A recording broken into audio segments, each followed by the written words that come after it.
Well, hello there. I'm still on I'm on the Facebook now trying to share our post.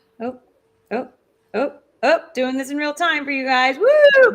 Have to share obviously our stuff out to all of our social media platforms, but thank you guys so much for joining us for another episode of the Real Football Fans of New Jersey. If you can believe it, we have preseason football starting tomorrow night. I know we already had the Hall of Fame game, but every team starts getting involved tomorrow night. So if you can believe it, we've got a lot of housewives things going on there. This episode is jam packed. We have so much to talk about. I'm not even going to waste another breath. We're going to get right into it. But thank you guys. As always, this is episode 215. So we started with, asking you guys for some questions. And as always, you delivered. We looked at them. We have 3 that we really, really liked and we think are pretty timely, again, as we move into this preseason era.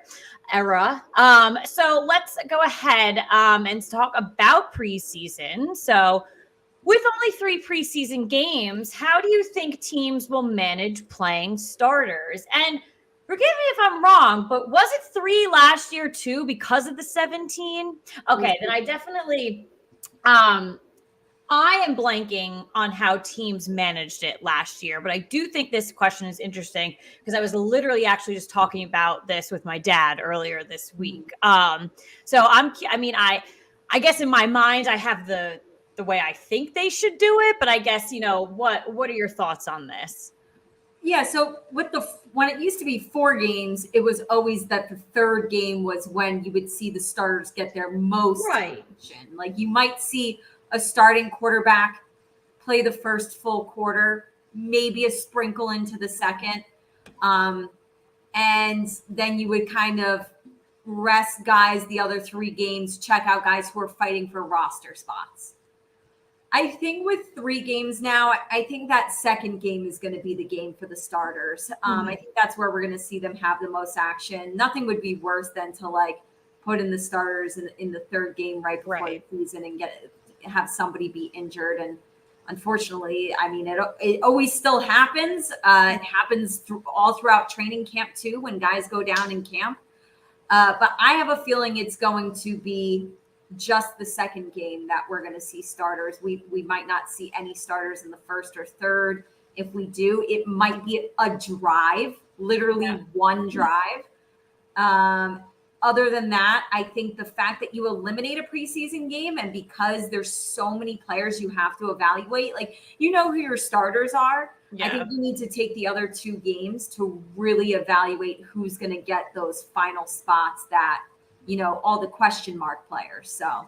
Well, that was the thing that, my main topic of discussion with my dad was, in the past, it still is relevant now, that 4 game was such a good, buffer for all different areas, not just, getting your starters some playing time, but after preseason game 1, you have to make cuts by a certain time. This roster is being adjusted over the next couple of weeks before week 1 of the NFL. Teams are required to cut back. Certain teams cut back a little bit more, obviously, because they can't keep everyone. So that 4 game was, definitely in favor. I think obviously adding in a, additional game.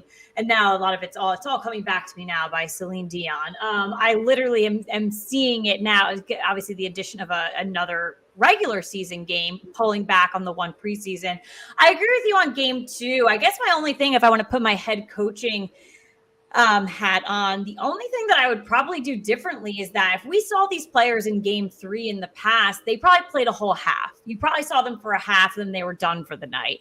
I would actually probably scale back a little bit more because you're only in a game. You're only in 1 game, maybe a quarter and a half, maybe just a quarter right now, because by game 3 of preseason, you are warmed up a little bit more, but we just started putting pads on at practice recently. They just started hitting each other. They're not even doing full-blown things yet. Some teams are inviting other teams for scrimmages, things like that. So game 2 really makes me nervous. So I think that needs to be scaled back significantly. So if the only thing, definitely you're playing your starters the most in that game 2 slot, but my recommendation is you got to pull back a little bit on it.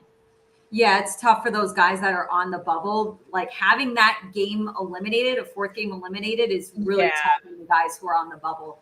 And you need as much evaluating as you can. Those preseason games are going to be absolutely so crucial for those guys. So yeah, you want to get as much time looking, but then of course you want to get your starters to have real live football action, so they're not jumping into week one not having that under their belts. So it's that balance right there. Yeah. So hopefully we'll see some teams. I was actually pretty surprised in the Hall of Fame game.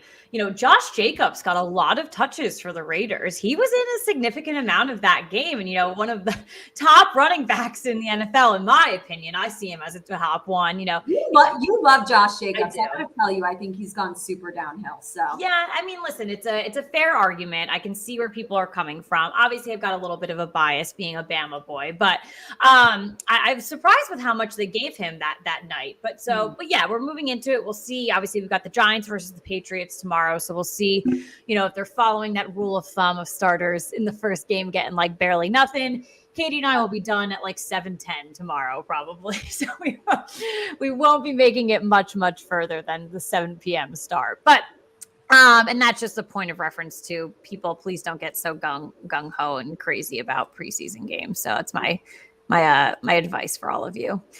All righty, talking about the Giants, let's move into the actual season this year. Who do you think is going to be the leading receiver for the New York Giants?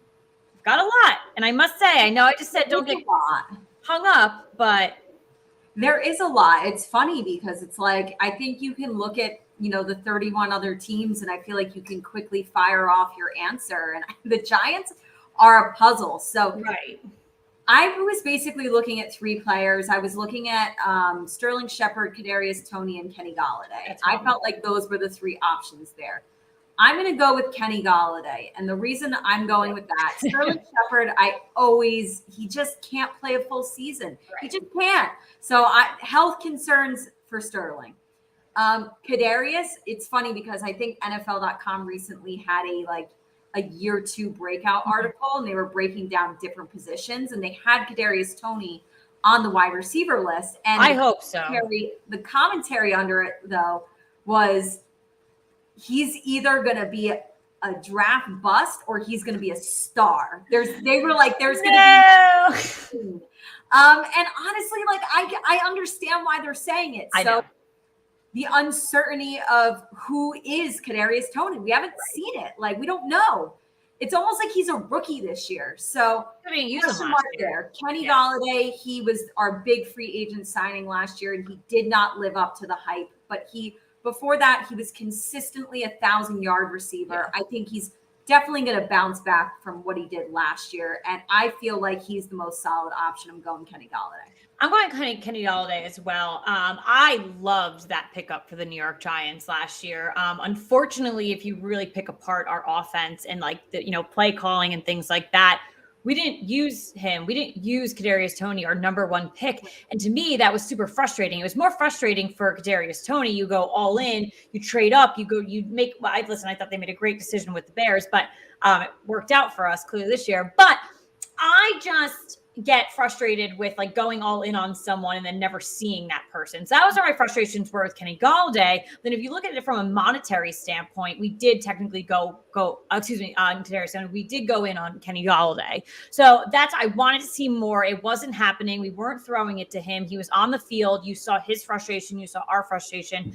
As you said, 1,000 yards, got it under his belt. Let's see it more. I think with a new offensive scheme, it's not going to be like touchdowns left and right, like hurrah, let's bring him up on the chair and out and everything. But I think he's going to do a lot more for us this season, and I think we need to have him do more for us this season. So I see him being that top wide receiver for sure. Yep. All right, keeping on the trends with wide receivers, and unfortunately, the trends with injuries. We've seen a handful of, unfortunately, season-ending injuries so far across the NFL with preseason. But there's an injury in Denver with Tim Patrick. So do you think the Broncos should trade for a wide receiver with this injury? And I guess, with a trade, who would they go after? I mean, I guess trade everyone's fair game, but I still want to pull up this free agency list. I'm going to pull it up right now. I mean, you still got Odell Beckham Jr. out. I mean, there, yeah.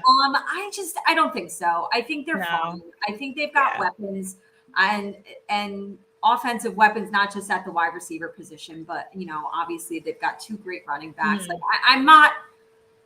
I saw that injury and yes, it sucks, but it didn't have me totally concerned for Denver as a whole and that offense. Right. They're going to be fine. If they want to pick up, again, I don't know who's left out there on the free agency list. If there was somebody I mean, the Giants wanted to trade Darius Slayton. So, he's still available. Right. Somebody like that who you could sign really cheap. If you want to go for it, sure. But I wouldn't lose sleep over it trying to find somebody. Yeah, a lot of these trackers that I'm looking at are very outdated. Like Danny Amendola is still on them, and he clearly just retired. So I mean, Odell is popping up as obviously the top free agent available. Right. Yeah, that's a no-brainer. So, but I mean, Antonio Brown's popping up on some list, people. So I just think it's if you find someone that's cheap and you want to just bring them in, I don't think you have to trade. I would just pick up a free agent that's just that nobody's really going after, and if it works out, it works out. If not, you barely spent any money on them. I 100% agree with you. That's the route they need to take here. So, or even, I don't know, look at your tight end core, see who you have in there. Can you shape someone to kind of do a dual threat? That's an option as well. I just think as we tap, and they're going to see more. It's awful that the injury happened, but it's not horrible timing as we're entering these actually real time, preseason games. You can see other guys. You can see some guys maybe on your practice squad that might stand out for you and might give you that buffer period to maybe in the couple games in, you might need to go make a decision. But right now, I agree with you. They don't need to make any hefty decisions for sure. All righty. Yes, those were our questions. Thank you guys so much. Obviously, if you are watching live on Facebook, YouTube, and Twitter, please go ahead and send any other questions you have. Send us your thoughts too. We got a ton of, last week we had a lot of commentary going on in the comment section on YouTube. You can always tweet at us here on Facebook as well. Give us your thoughts. We'd love to read them out loud. We're talking about a ton of stuff moving forward. So please, please, please, questions, comments, anything you guys have for us. So, yep. All right, well, let's get into our big stories of the week in the world of football. We are going to start with NFL quick hot topics, and I think we could kind of do these rapid fire because we've got a lot to talk about. Feeling hot. That's what the song we should play. We want to kind of update you. We've got some contract extensions. We've got some trade requests. So we're going to just, rapid fire throw these at you guys. So on Thursday, Pittsburgh and wide receiver Deontay Johnson, they agreed to a 2-year contract extension worth $36 million, with $27 million guaranteed and $19 million that will be earned in his first year of the deal. I then read that there was an update that I think they extended it to a 3rd year. This pay makes him a top 20 wide receiver as far as money wise on an average per year basis, and still allows him to hit the free agent market in 2025. Last season was a breakout season for Johnson. He had 107 catches for over 1,100 receiving yards and 8 touchdowns. Haven't talked about our fantasy yet, but this is a guy to go after in fantasy football. Yeah. Okay, so on Sunday, reports came out that Cleveland running back Kareem Hunt requested a trade, but the team has told him that they do not plan on granting this request. The trade request comes with 1 year remaining on his deal, where he is currently due a $1.3 million base salary with $4.9 million in roster bonuses. In June, he did express that he wanted to end his career in Cleveland, had no desire to leave.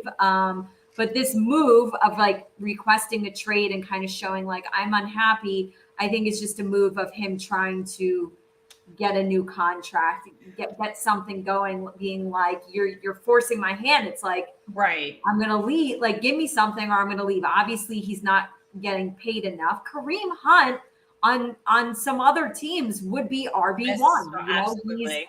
He's with Nick Chubb, who is. We just named them the best running back duo. The best running back duo. So he really should be getting paid like an RB1, not an RB2. So yeah. Well, if that is the case, Yeah, it makes sense. If it's not the case, though, and he really does want out, I would love to know why. Yeah. So. Yeah. So on Monday, it was reported that Baltimore and kicker Justin Tucker agreed to terms on a 4-year contract extension worth $24 million with $17.5 million guaranteed. At 32 years old, Tucker is a 5-time Pro Bowler and 5-time All-Pro. Probably get that money, Justin Tucker. By the time this man ends his career, he might be the best kicker of all time. He might be like one of the highest paid NFL players at this point. Get that money. The new deal makes him the highest paid kicker in the NFL just 1 week after we have reported that Pittsburgh kicker Chris Boswell held that top spot with his new deal. But now rightfully it goes to the king of kickers, Mr. Justin Tucker. Get it. Yesterday, we had another trade request with Chicago linebacker Roquan Smith, who requested a trade as he's been patiently waiting for a new contract this offseason. He claims that the take it or leave it deal that he had been offered from Chicago would be a bad deal for himself and the entire linebacker market if he were to sign it. Smith has been an All-Pro the last 2 straight seasons, and he's now been sitting out of practice since training camp started nearly 2 weeks ago. Chicago. This is a roster that I feel is so lacking in talent. I feel like across the board, they have one of the worst rosters in the NFL. The fact that you have an All-Pro like on your team for the last 2 seasons, and he's a young player. Pay this man. Yeah. Who else are you paying? I was just about to say that. You have a rookie quarterback on a rookie deal. Yeah. I don't even know if Justin Fields is going to be the long-term answer. Like, who are you paying right now that you can't give this man the contract he honestly deserves? So a lot of Giants fans want the Giants to go after him. You don't have much working for you, Chicago. I'd hate to lose a player like Roquan Smith. I honestly, bringing up that, like, the whole – who are they? I think that's a great point. Who are? Allen Robinson isn't there anymore. Justin Fields is on his rookie deal. Like, who the F are you paying? I don't know. I need to see, like, their salary breakdown. I know. Honestly. Like, who did you give a stupid contract to? I don't understand. Okay. On Monday, New York Jets tackle Mekhi Becton suffered a kneecap fracture during a workout, and yesterday, head coach Robert Saleh told reporters it's likely that his season is over. That is a huge. That's a blow. Honestly, I feel so bad for him. I feel so bad for the Jets. Like, that's one of those, like, that sucks. Like, I think we say it all the time, like how long it's been since the Giants have had a good offensive line. So we feel like it's like the most critical position on the field, honestly. And when you lose a guy like that, especially with a young quarterback, you know, who needs that protection, it's just like, it's a punch in the gut. It's like one of the worst losses that you can have. So I feel for that. Yeah. Becton, who was the 11th overall pick in the 2020 draft, he's been injury prone throughout his entire young career so far. And the Jets have since brought in free agent tackle Dwayne Brown. He's one of the top free agents remaining as well. For a workout, both sides have mutual interest. I don't know if there's any more buzz on that today, but, you know, that would obviously be beneficial and helpful for the Jets to bring somebody like that in, like a veteran presence. Because, yes, that is a huge, huge loss. Huge blow to them. I feel for him. Obviously, I said that before. Like, he is young, but like you said, just bringing up, like, so far, you know, entering, you know, he's had his first 2 seasons injuries, he hasn't been able to fully play, and then now you're done. Doesn't even get to start a third season. It's like, you know, and a team drafts you 11th overall, like they have, and it's not his fault, but like there are such high expectations, and you can't plan for this kind of stuff. So it's so disappointing, but I can't imagine how it feels for him. It's got to be heartbreaking for him. So it's just one of the and it's like so it's like random injuries too, like a kneecap fracture. Like, what the hell is that? I mean, think about being an offensive lineman and getting in that position before every single snap. It's probably like one of the worst injuries that you can have. Like, you need to be literally squatting the entire time. Like, you can't. And I don't even know it. I don't even know what a kneecap fracture is, to be honest. Like, I couldn't even tell you. It sounds horribly painful. Yes, like you think your kneecap is like so like I don't know like tiny. I feel like on anyone, no matter how big or small you are, your kneecaps are all like this big. Everyone in the I just like It's such a gross thing to think about. But oh my goodness. But honestly, yeah, I mean, we've been hearing about some injuries, so every day, but let's just hope that, we've got a couple weeks of preseason, for all teams. We got to make it to, that I think it's that second weekend in September, the first week, that first Thursday. Let's make it to the first game, and let's hopefully no more really, really bad ones for us to report on. That's what I'm praying. So no more injuries. Let's put that those vibes into the universe. No more injuries to report on. All righty. So let's get into our second story. And it's not really a story, but it's something that Katie and I do for you guys every single year. I mean, if you want to bet on things like this early, maybe you want to take our advice, but maybe not. But we always say don't take our advice. But we have done this every year for you guys so far. We are giving you a team by team best worst case scenario for records for the 2022 season. As we move closer to, again, that first game in September, Katie and I are going to give you 2 divisions per episode. So we'll keep it obviously in sync. So we'll obviously we're doing the East. We're doing the East tonight. So we'll do AFC and NFC each week. But we'll obviously give you a new division for each of them.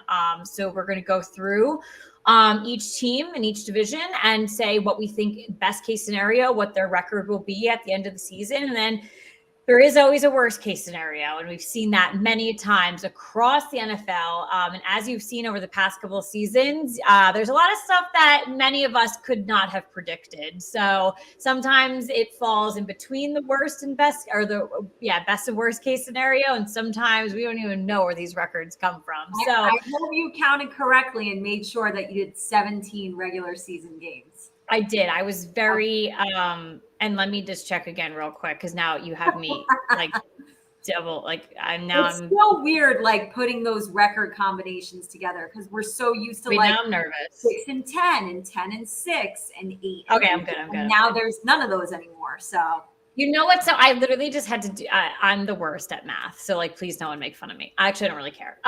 So the one that actually sits with me the best is like the 9 and 8 record. That to me just always has like looked really good to me. I don't know why, but like that one always looked normal. So I kind of always forget about the 8 and 8 record, to be honest. Like it just always looked good, 9 and 8 in my opinion. But that's why I just had to go calculate that back in my head. I was like, am I doing this correctly? But yes, I did 17 games, even though I'll probably for the rest of my life always forget that there is an extra game. So didn't really feel like it last year, I'll admit that.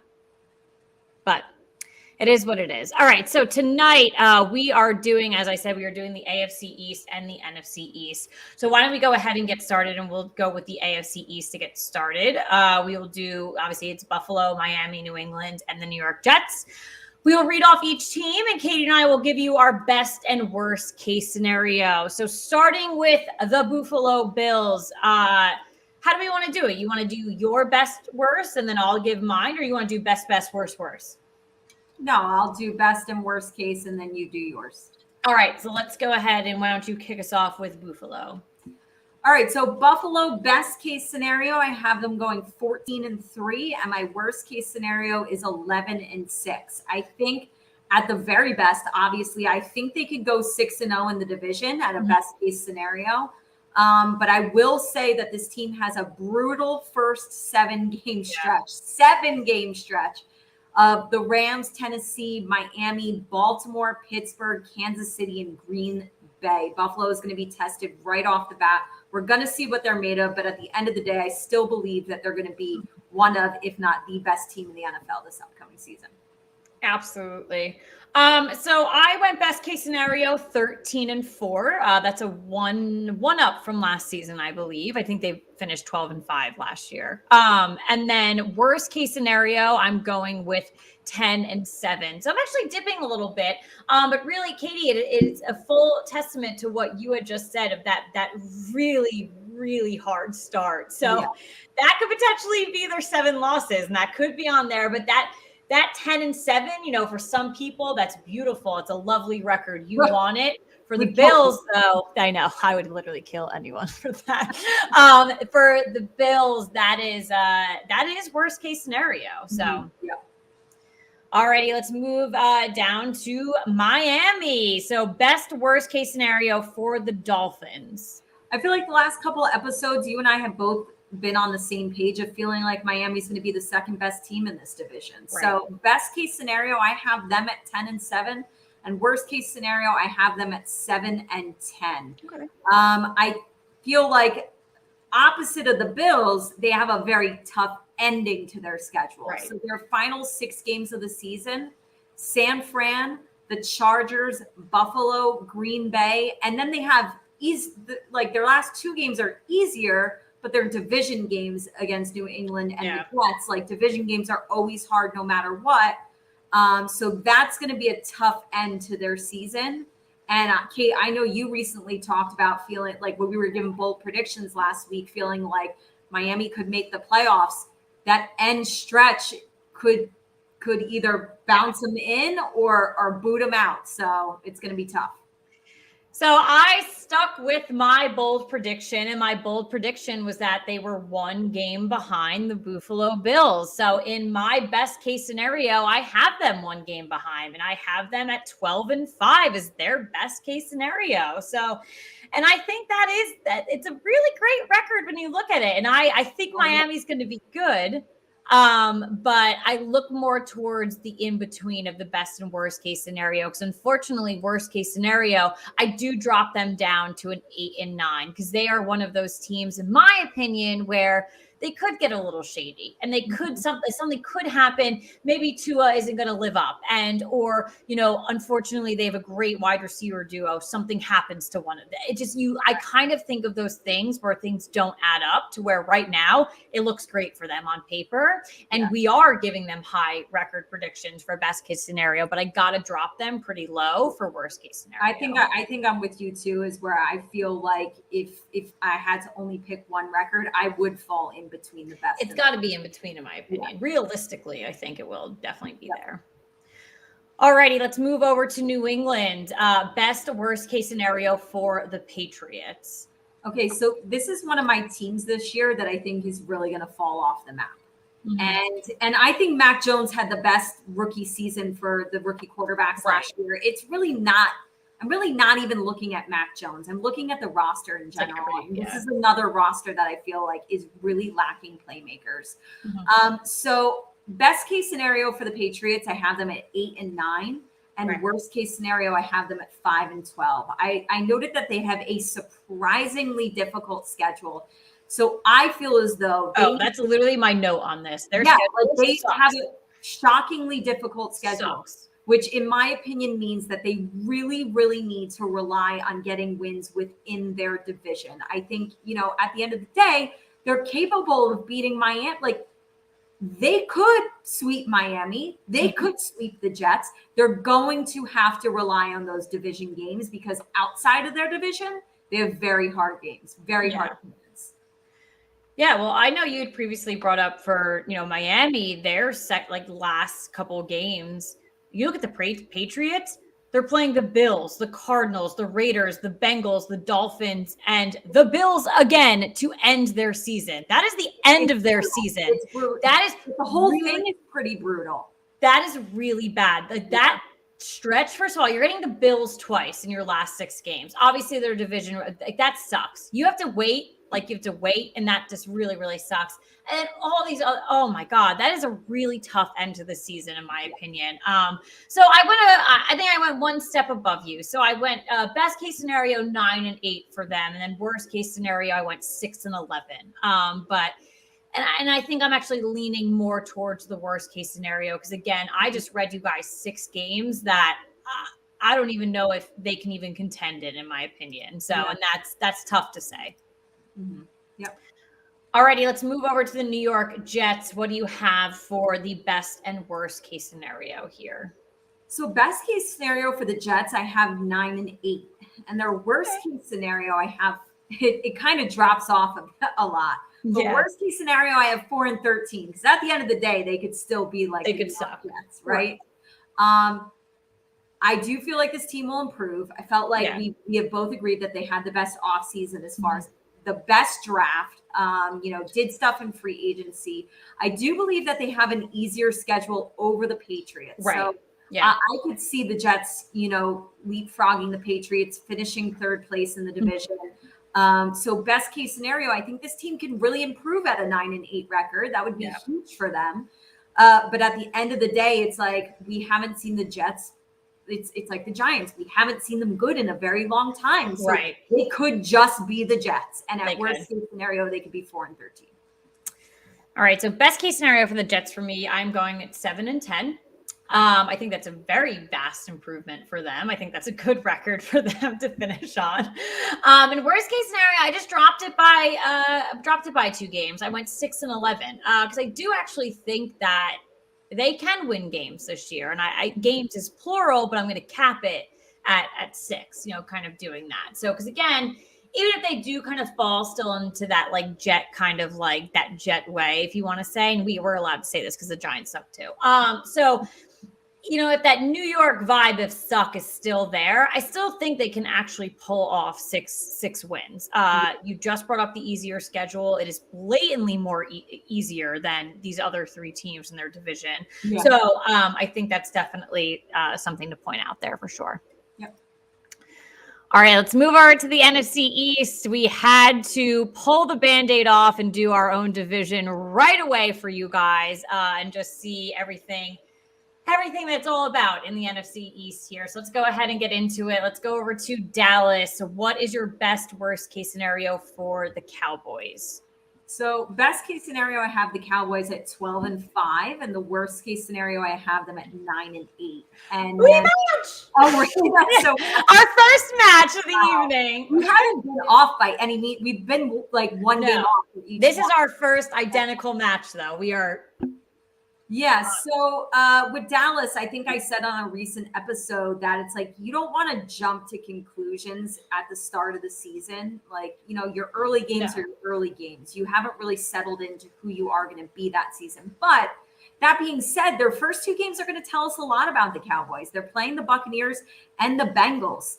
Yeah. Let's just say in a world where they won both of those games, that's like, all right, look out. Like I'd be sweating a little bit. They mean business. They mean business. So, I do think that they could obviously contend for the division title. I do expect them to be a playoff team this year.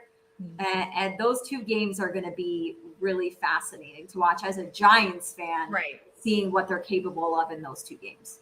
Just as like an NFL, like kind of like analyst in general, because like you said, like it's you're going to learn everything from those first 2 games. And it's a lot of pressure to put on Dallas to see what they're going to be able to do. But that's it for them. I would be accepting that pressure because if you're really that team that you truly believe you are, that your fans truly believe that you are, that us looking outside in, we look on paper and you're like, wow, the Cowboys are freaking good. You have literally 2 weeks to show the NFL that, this is it. Like, by the way, even if they lose those games, if they're very competitive and it goes to the wire and they lose, that's still like a win in my opinion. Absolutely. I 100% agree. So we'll see what happens. But yes, very telling first 2 weeks for them. So, all right. The Giants. We got to talk about it. I don't know how. I think we'll probably be way off on this, but I thought I was good. High. So, and I'm sticking to, I think I had already mentioned what I kind of thought a couple episodes back. So we'll start with you. Okay. Best, worst case scenario. I might have been too generous, which is not saying a lot. But 17-0, baby. I might have been too generous. Best case scenario, I have the Giants going 8-9, and worst case scenario, I have them at 5-12. All right, so we're almost there. I went with 9-8 as opposed to 8-9, but we're 5-12. We're the same. We're the same on 5-12. I in a way where I felt like maybe I was too generous. Maybe I should say that. Unfortunately, I think I'm leaning more towards the worst case scenario. For the Giants. I don't want to, but I get it. I fully get it. I mean, they haven't shown me anything else for how many seasons now. So it's what can I say? the Giants need to win the easy games on their schedule because 100%. they are easy games. There are. We've got Carolina, Chicago, Jacksonville, Seattle, Houston, Detroit. That's, people would get that schedule and they'd be very thrilled. The Giants need to make the most out of those specific games. They need to win the winnable games. Yeah. We're going to lose the games where we're playing good teams. I'm sorry. We're just gonna. No, So, yeah. They need to win those winnable games. That's all I can say. I agree. No, 100% for sure. I upped it a little bit for 9 and 8. I think they're just, the Giants, they suck me in with all of this, like with this hype and this, they do. They really suck me in. I'm a sucker for that kind of stuff. So I don't know. And I'm trying to not really like get so hung up on like the videos I'm seeing from camp and like talk and things like that. Twitter these days is an absolute dumpster fire. It is all the time, but like you're seeing stuff and it's like, I don't want to be so like discouraged. So like, if I truly want to believe the hype, that sucks me in. Like 9 and 8 feels pretty cool in my opinion. So, and I'll take it. I mean, we're talking about above 500. I'll take it. I will literally take it. So I think the most like disheartening thing was that, how like the NFL on Fox, like they always like do like social media trends and whatnot. And like, they'll do like, what's the best stadium for each division, all this stuff. So now what they're doing this past week has shown like the last like 8 years, who's won the division. And so they're showing the NFC East and like the Giant, we're not even in there. And it's just like, it's so upsetting. Like just throw us a bone here, people. Like I'd like to just see, get that logo back in there. Like, come on, like just come on. We got this. So we'll see. All right. Going to Philadelphia, Eagles, best, worst case scenario. What do you have here? I've been talking about Philly a lot this offseason that I think they might be like a sneaky good team this year. And right. I'm a little nervous for them. My best case scenario for them is 11 and 6, and my worst case scenario is 8 and 9. So what I noted for Philly is I think they could get off to a hot start this season. I think they could start with a 4-0 record. They're playing Detroit, Minnesota, Washington, and Jacksonville. And when a team starts off 4-0, like, you're going to ride that. Why couldn't that be our starting four? Damn it. Listen, I think they're still, they're capable of still losing those games. Oh, 100%. I think Minnesota's probably the best team out of those 4 right there. Mm-hmm. But they could get off to a hot start. And a team that gets off to a hot start and they're feeling themselves, like that could be dangerous. And I think Philly is 100% going to contend with Dallas this year for the division title and could win it. So, yeah, we weren't far off. We do have the same worst.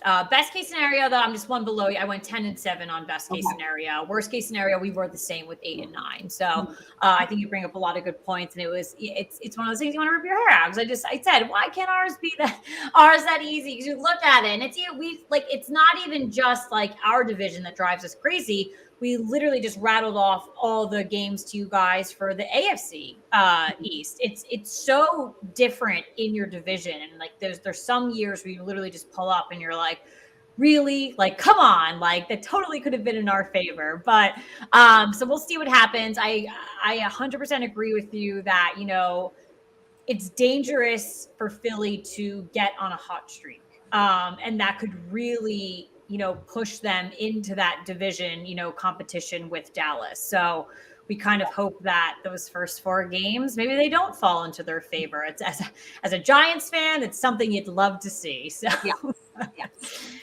All righty. And then in my opinion, the biggest question mark on this list, we have the Washington Commanders. What do you have as their best, worst case scenario? I got to be honest, this was difficult for me to pick because I just don't know. I really don't know.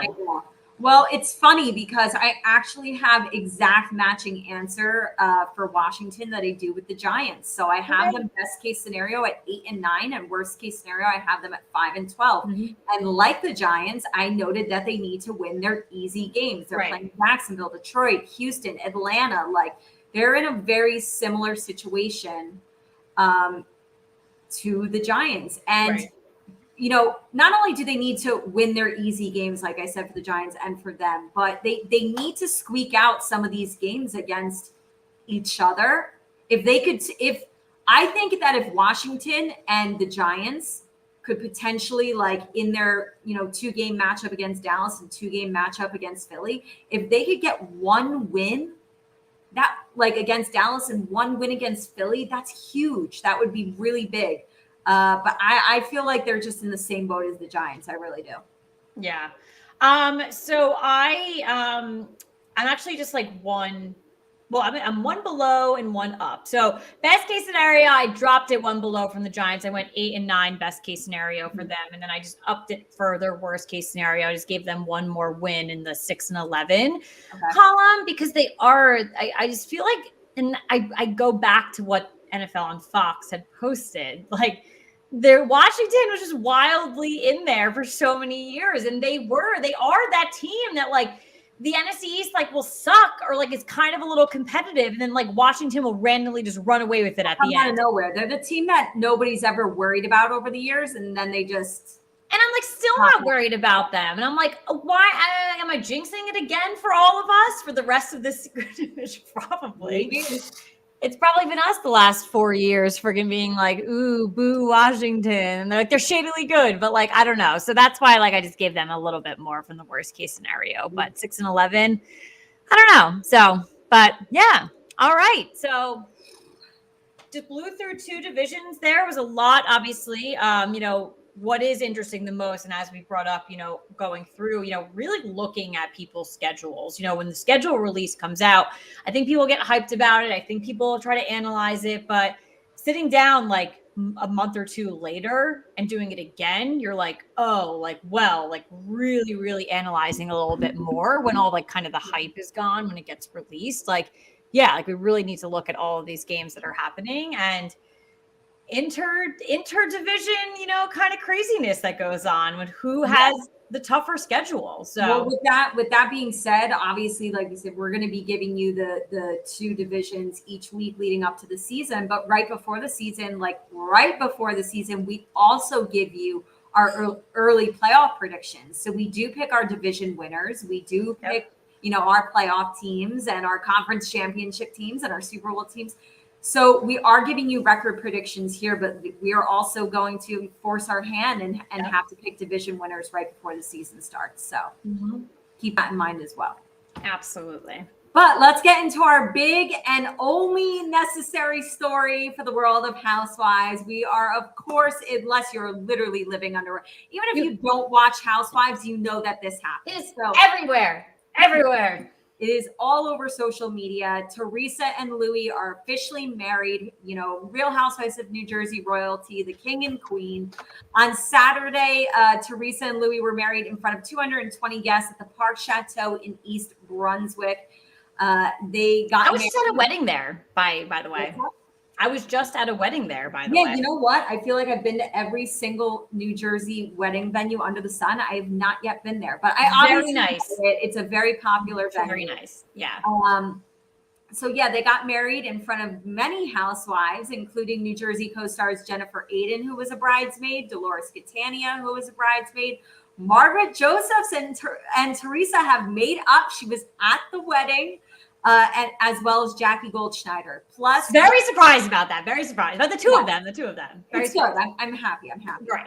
Last minute invite. Real Housewives of Dubai breakout star Chanel Ayan was at the wedding. That was a surprise. She said she didn't have a dress because she was invited so last minute. Okay, but I'm sorry. When you have that much money, like, someone can come over and make a dress for you. Don't give me. I don't want to hear about last minute dresses after the horrendous weekend we had. We won't get into it. Real Housewives of Miami's Alexia Nipola was there. Potomac's Ashley Darby. New York's Dorinda Medley and Jill Zarin, and Atlanta's Kenya Moore, Phaedra Parks, and Cynthia Bailey. Andy Cohen was invited. He was hanging out with John Mayer in Montana on vacation, so that's why he was there. Other priorities. But obviously, most notably missing, and this was the big crazy drama, Joe and Melissa Gorga decided the week of to skip the wedding after things got very tense between the two couples while filming the upcoming New Jersey season 13 finale. Yep. There were reports stating that Teresa had made accusations of Melissa cheating on Joe. And this was just I don't even know what to say. And Caitlin and I we've been talking about this every day. It feels like every second, because new stories. Something's coming out. There was a rumor that said that Teresa had sent a bill to Melissa and Joe, like, you didn't end up coming. Like, here's the bill for what that cost me. Apparently they squashed that rumor. But this is obviously extremely upsetting. I think I said so many rumors. I don't possibly know how they move on from this. I don't know how Melissa and Joe continue to film. Like, obviously this season just ended. I have no idea how they would possibly film for season 14 together. I don't know how you come back from this. I did see Louie made a comment squashing that rumor on social media, saying, like, of course we would never bill them. And he said Joe and Melissa were missed. Right. So, but apparently Louie was involved with that drop. Like, it was like couple versus couple. Like, it got tense. I don't know. All Caitlin and I know is we're not going to be able to wait this long to see the footage and find out what is the real deal and what's really happening. No. The other big topic of the wedding was Teresa's bridal. Wait, we got to bring it up. We got to bring it up. I'm sharing my screen. But the other big topic of the wedding was Teresa's bridal look, especially her hair. Here it is, folks. There it is. I'm getting this from People Magazine, so please, no one come after me for like a lawsuit. Like, it's from, it's on. You can see the website. It's on everywhere. But look at that. It required over 1,500 bobby pins and cost nearly $10,000. I think the extensions alone were like $7,000. And it was real human hair. It included curls piled high on her head with a crystal tiara, as you can see in that picture. And reports that her hairstylist was up with her until 4 a.m. taking the hairdo apart. I read another article that said by the end of the night, her neck was really bothering her because she was holding up that hair. Like, I can't imagine dancing all night with that hairdo. Like, I can't imagine doing like the aisle for 5 seconds with it. She was doing this all night, the bop. There was a lot of funny comment. Like, I mean, people went nuts. Oh, I did some screenshotting. There was one saying like, oh, that was definitely Melissa's like hairdresser that did that to her hair. Like, ha ha ha. Hairstylist must be friends with Melissa. The bigger the hair, the closer to Jesus. I mean, people were like, what kind of bridesmaids and friends do you have that nobody was like, don't do that hair? Someone wrote her hair is full of secrets, so she's Gretchen Weir. Oh my God. Like,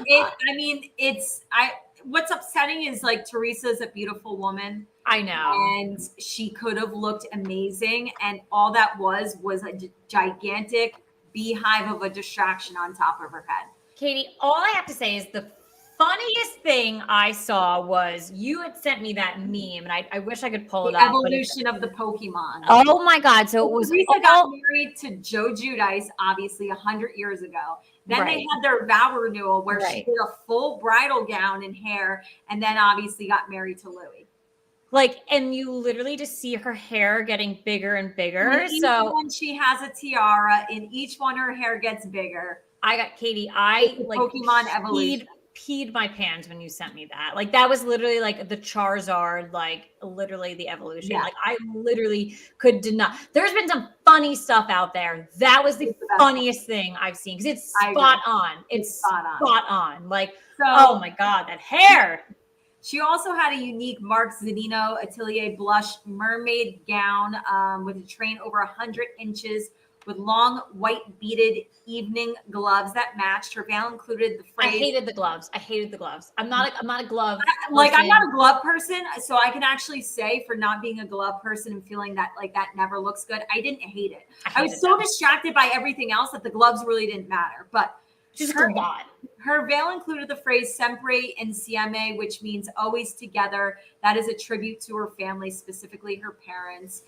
And the wedding was filmed for a special set to air on Bravo. It has been rumored that it's going to be a 4-part series. We imagine we're going to see, we saw it all over social media. They had a joint bachelorette party. They had a rehearsal dinner at actually a nearby restaurant by us, Kate. And then, obviously the wedding. So where was the rehearsal dinner?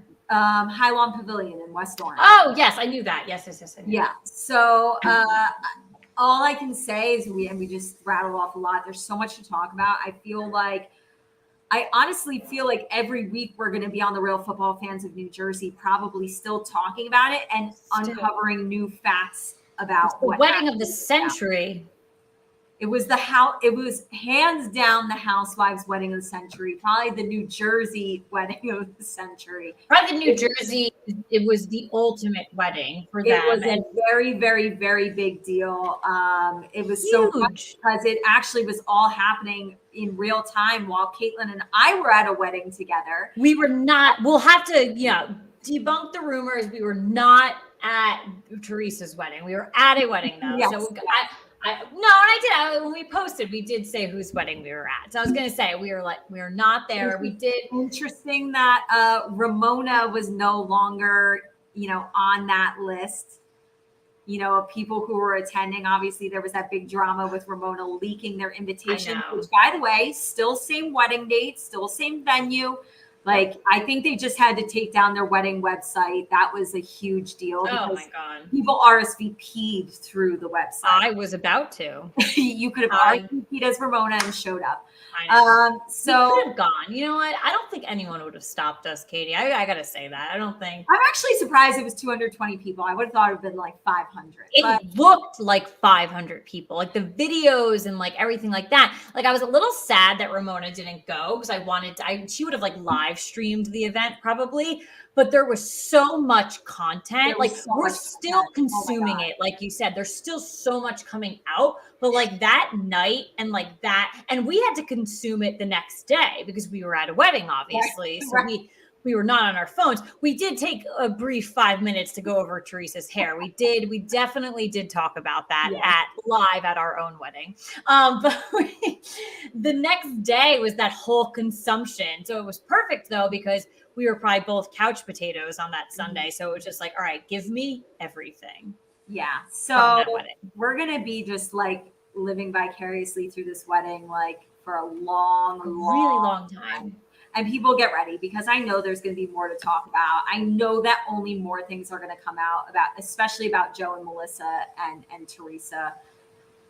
And we saw the honeymoon. We're still waiting for honeymoon content. So we'll see where they're honeymooning and all that. But I mean, congratulations to her. Like, I hope everything works out. You hope for her happiness. And yeah, we have a lot to look forward to. Real Housewives of New Jersey, season 13. Wow.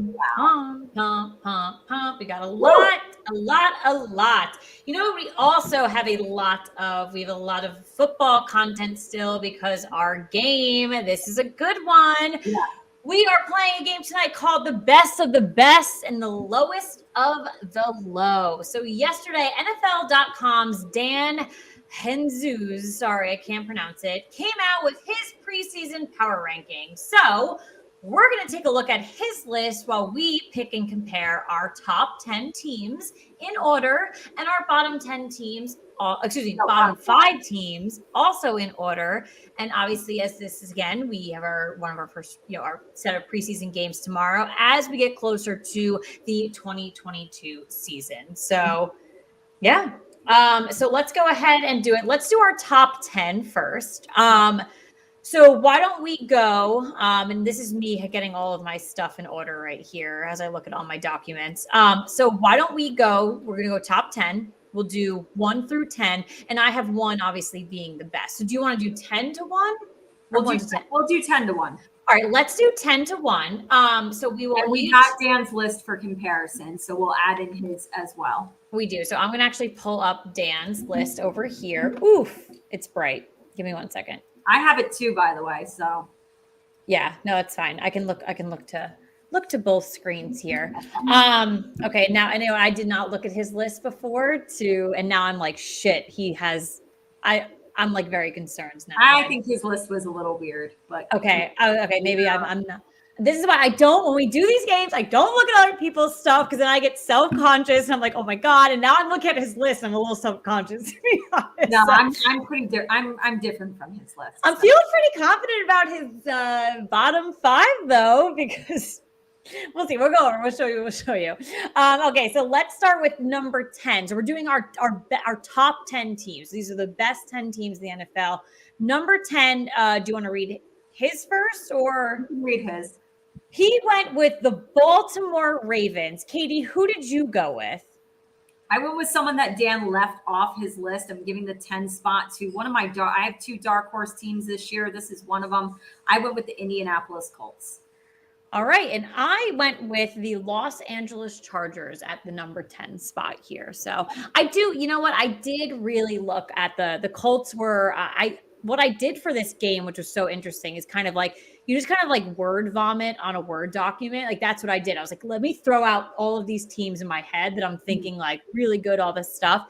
And they were a team that I kept like toying with. So I will, spoiler, they didn't make my top 10, but I did exercise putting them in, out, things like that. But I'll give them an honorable mention. So, all right. Number 9, he went with the Chargers at number 9.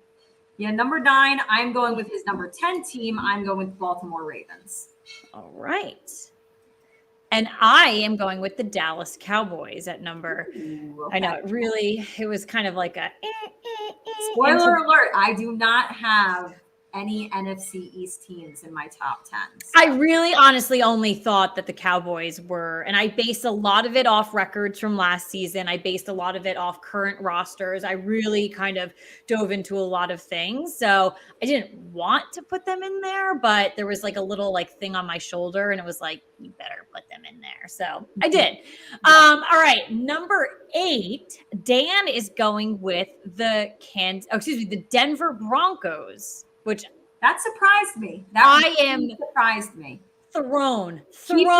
He put them one spot ahead of the Chargers. I think that alone is a mistake. The fact that they're in the top, that I'm being tossed into another dimension. And I'm not saying that they're not maybe 11 or 12 or 13 or whatever, but I was very surprised that they were in his top 10. Yeah, that throws me really 8, hard. I am going with, I would say, the only team in my top 10 that has a little bit of a question mark at quarterback, but they have such an amazing roster otherwise. And obviously what they did last year, if they could build on that, if the young quarterback can rise to the occasion, I'm going with the 49ers at number 8. All right. I am going with the Las Vegas Raiders at number 8. Ooh. I think I have turned a corner with the Raiders recently. I think, if you listen to a couple episodes, maybe like 2 months or 3 months ago, I probably was kind of like, don't get your hopes up, things like that. I must say, I will admit, yeah. And I think that's what's really turning me is that we've been doing such these deep analysis on rosters, specifically positions, and then really just looking at everything that goes up into a team. And I think I am turning a corner. So they got my 8 slot here. All right. All right, let's move into number 7. Dan has the Kansas City Chiefs. I feel like you should have given the Chiefs a little bit more love. I certainly don't have them at 7. This is where I'm putting my other dark horse team for the season. I'm putting the Los Angeles Chargers at the 7 spot. I do love that you're putting them so much further up the list. I really two of us in this team. I really do. I do. I feel like I kept it realistic by putting them at 7. Yeah. I believe in this team a lot. I must say, I do feel like 10 was realistic in my opinion. Being a top 10, these are the teams that we're reading off. Like, and we're going to get closer to that top 5 list. Like, these are really good teams. So for a team like the Chargers, they finished 9-8 last season, didn't make the playoffs. Like, I really feel great that, I put them at 10. I love that you put them at 7. Like I do, I'm all in on them as well. So I'm really liking that for sure.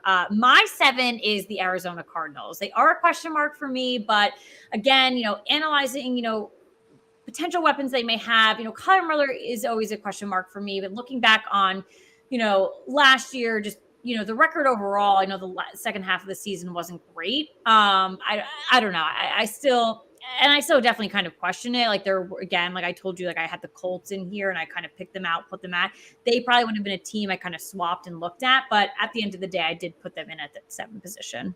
Okay.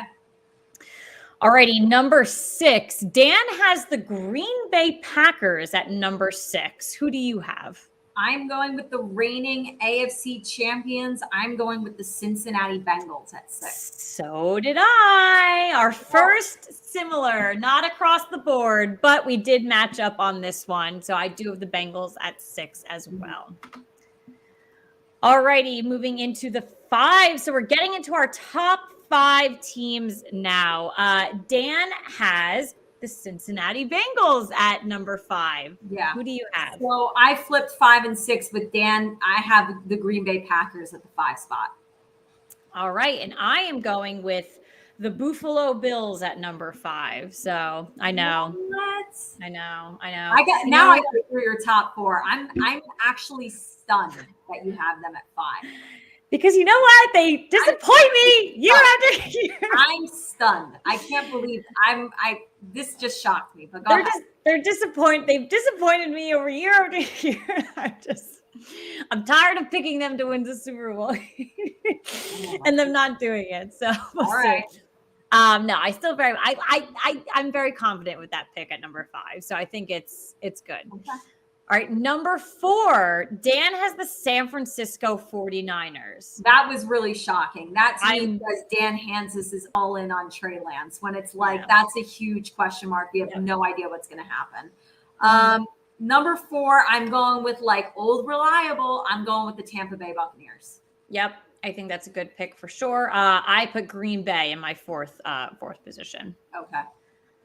All right, number 3. That is where Dan placed the Tampa Bay Buccaneers. Who do you have at number 3? So I feel like Dan putting Kansas City at 7 was a slap in the face. I think they're the number 3. I even considered putting them in the 2 slot. They're still, the Patrick Mahomes, Andy Reid, Kansas City Chiefs. You don't mess with them. Everybody should be afraid of them. They're at my 3 spot. We agreed again. The Chiefs are number 3 for me as well. All right, in the number 2 spot, Dan has the Los Angeles Rams, your reigning Super Bowl champions. Who do you have? I agree with Dan. I'm going with the Rams. There's just way too much talent across the board on both sides of the ball. Obviously they're coming off that Super Bowl win, and sometimes you see a Super Bowl slump the next year. But again, like I said, too much talent on that team, and they take my 2 spot. Bing, bing, bing. We agreed across the board. So all of it showed up. We all went with the Rams at number 2 here. And then number 1, I guess I know your answer is. I can't remember who you left off, so I don't know who your answer is. So Dan went with Buffalo on this one, and as obviously I can come to conclusion, Katie went with Boof as well. Yes. Oh my God. So I understand that they've fallen short of expectations, but they really only had these expectations the last 2 seasons. They're a young team that is, I feel is going to be the most consistent team that meets expectations this season. It's Buffalo. They are such a dangerous team. I'm so afraid of them. Hands down, this easy number 1 spot. So my number 1, and maybe you had missed that I just hadn't said them already. I went with Tampa Bay at number 1. For me, I thought you had already said them. No, I did not. Okay. So, yeah, so it's another team. Listen, you're basically returning everyone on your roster except for Rob Gronkowski. I think they've had a couple of question marks going on with camp so far with some injuries. But listen, you're returning everyone. Tom Brady's coming back. You have an incredible wide receiver duo. You've got so much going across the board. I don't know. Listen, I'm scared of Buffalo. Don't get me wrong. But these past couple seasons, I'm beyond petrified of the Tampa Bay Buccaneers as well, as every team should be. So, yeah. All righty. That was good. The shocker of this episode tonight was Caitlin's Buffalo at 5. You really knocked me off my rocker there. Whatever. Like I said, I have been slightly disappointed in them. So they are so good, though, that I don't want to take anything. Being in the top 5, like I said, you look at this talent across the board. That was a tough top 10 to pick. And all 3 of us had different teams in there. There were teams that we all differently had. So I think it just shows that this is a talented NFL. So it's great. It's going to be a very exciting season, in my opinion. So. All right, so let's go with our bottom 5. So I am an idiot and just did 1 to 5, but I will follow 28, 29, 30. Yeah, I think we should start with 28. All right, so let's start with 28. So meaning this is the better of the worst 5. So Dan went with the Washington Commanders. Who do you have coming in at 28?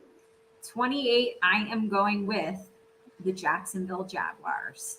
All right. I picked the Carolina Panthers coming in at 28 here. Okay. All right, 29. Dan picked the Houston Texans. Who do you have? I have to stay true to part of my bold prediction last week in predicting that this team was going to finish in the bottom 5 teams. I'm going with the Seattle Seahawks at 29. Yeah. So I don't want this to be it, but I am being realistic. So I'm doing off of last season. I am going with the New York Giants at this one. So I want to say that they were my toughest one. Yeah. They just squeaked out of the 5 at the 6th worst. And I had a very tough time with it. Put him there. I could see, I could definitely probably be better than the Panthers, but I really just tried to say, Caitlin, things could be bad again this season.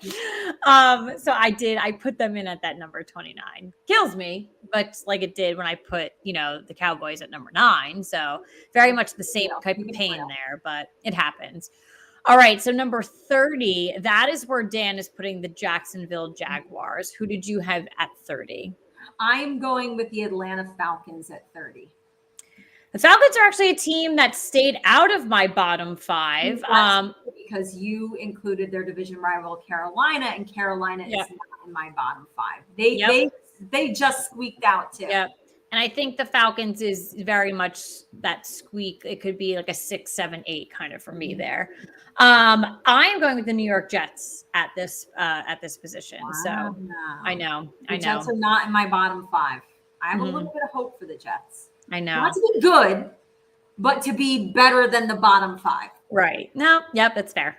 All right. Who we've got at the 31 spot for Dan is the Atlanta Falcons. So he is included them in his bottom 5. Who do you have? I spoke about this team earlier in the episode. Really hardcore lacking talent on their roster. Keep Roquan Smith around. I'm going with the Chicago Bears. Yeah, it's wild to really look at their roster and that team. And I know we did it earlier in the episode. Someone was actually talking about this on the radio today. I was listening to CBS Sports, and they were talking about the Steelers and how can a team like that actually technically rebuild when there's so much history on them. You're scared of the Steelers going into every season. So they're technically in a kind of rebuild right now and trying to work things out. Can a team really bounce back from that? And they brought up Chicago because Chicago is this historic, terrifying team that you never wanted to go against. But for a while now, they've been really just kind of out there. They didn't bring up the Giants, which I was happy about. I didn't want to hear about that. There were decade spans where, I know. Where the Chicago Bears were scary as shit and the New York Giants were scary as shit. And now it's been a very long time that we really hard. Good. Right. And they were just bringing up the concept of can they actually rebuild? Because the Bears have been struggling for many, many seasons now. And of course, yes, when I heard it, I was like, oh my God, please don't bring up the Giants now too, because I actually have hope one day. But I thought it was very interesting to talk about, not to go on a tangent, but about the Steelers. And that could be a conversation for another day, but I thought that was a very, very, very interesting thing to bring up. So yes, I'm not particularly surprised that you had brought that up there. I have the Houston Texans at the 31 spot. So the worst of the worst, and we are just talking about it, Dan does have the Chicago Bears coming in at number 32. Who do you have? At number 32, I have the Houston Texans. Yeah, I put the Jaguars at 32. So I'm still... I forgot that you didn't have the Jaguars there. Didn't pick them yet. Rough. I will say they're in my bottom 5, but I have a hell of a lot more hope for them that I don't. Over the Texans by far. I don't. Interesting. Okay. All right. I really don't. It was, honestly, that was on both ends of it, top teams and lowest teams, very, very difficult picking them for sure. So, and there's so many in between. another half of the NFL in between that you didn't even look at. Like they're so. I'd kill to be middle of the path. The Giants be middle of the path. Let's hope. Let's hope. Anyways, point in the night of the episode where we get it off our chest. Positive, negative football, housewives, life, wine, Teresa's wedding. We'll be talking about it forever. But Caitlin, what do you have for tonight? Just like super quick, really cool. So today it was announced that Eli Manning is now a part of the ownership of the football club out of New York and New Jersey, the Gotham Football Club. It is a female, it's a women's soccer club. So super cool just to see like Eli. Like I love when athletes dabble in other sports when it comes to ownership, investments, things like that. And women's soccer clearly is, getting big and bigger. Soccer in America is just becoming so much bigger, whether it's the MLS, other things like that, and now you have these women's clubs that are coming up as well.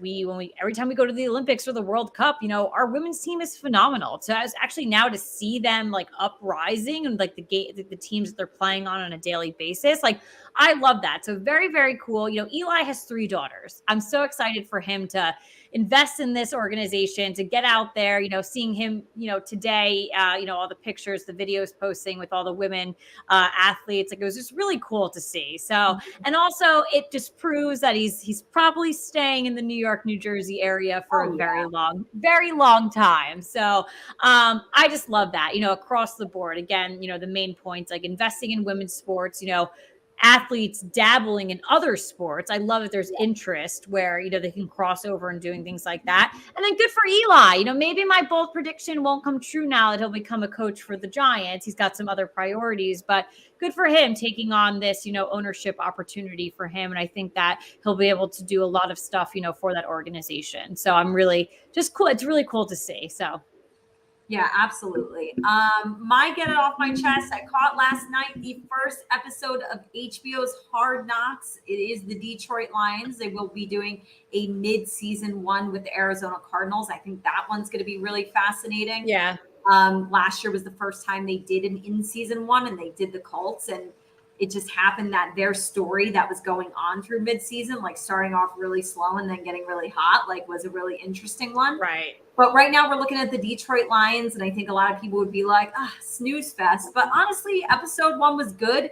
And I would say that my biggest takeaway, because I know we're running a little long here, so I'll just say my biggest takeaway was that I really like Dan Campbell as a head coach. Okay. This is his second year with the Lions. He is a former player.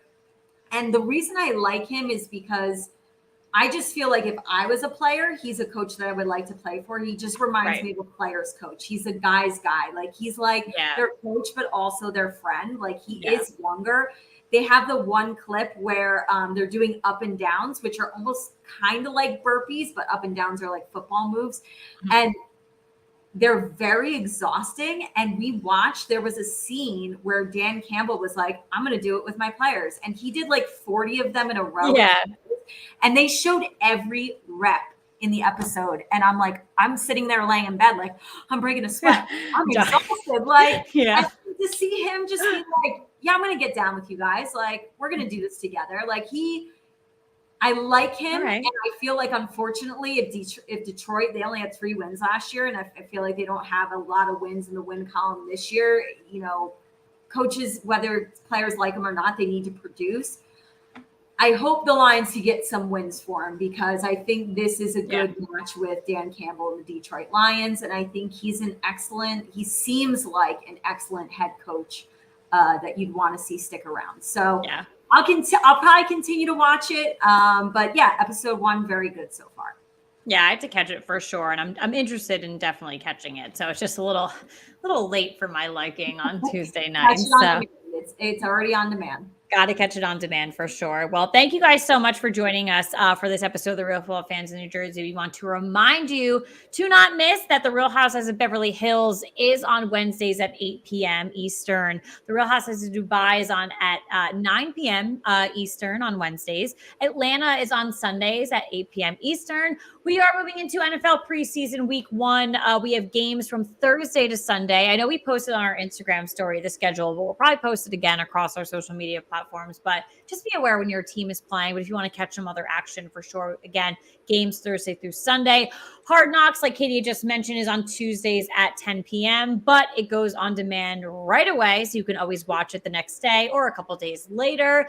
NFL Top 100 Players of 2022 starts on Sunday at 8 p.m. on NFL Network, and it's going to reveal number 51 to 100 over the course of 5 hours. So we're going to be posting, obviously we did it last year and the season before, we'll be posting a lot of the, top ones, not a lot of people, but we'll post the most intriguing top ones to our Instagram story. Catch it when you can. It's one of those things you can probably have on in the background, but just, if you're doing something else. And then there's going to be recaps, across all social media, of course. So just be on the lookout for that. But as always, thank you guys for joining us for this episode of the Real Football Fans of New Jersey. We are so close to the football season starting. I am so excited, but we have so much going on with football, housewives, everything. So stay tuned, and we look forward to catching you guys again next week.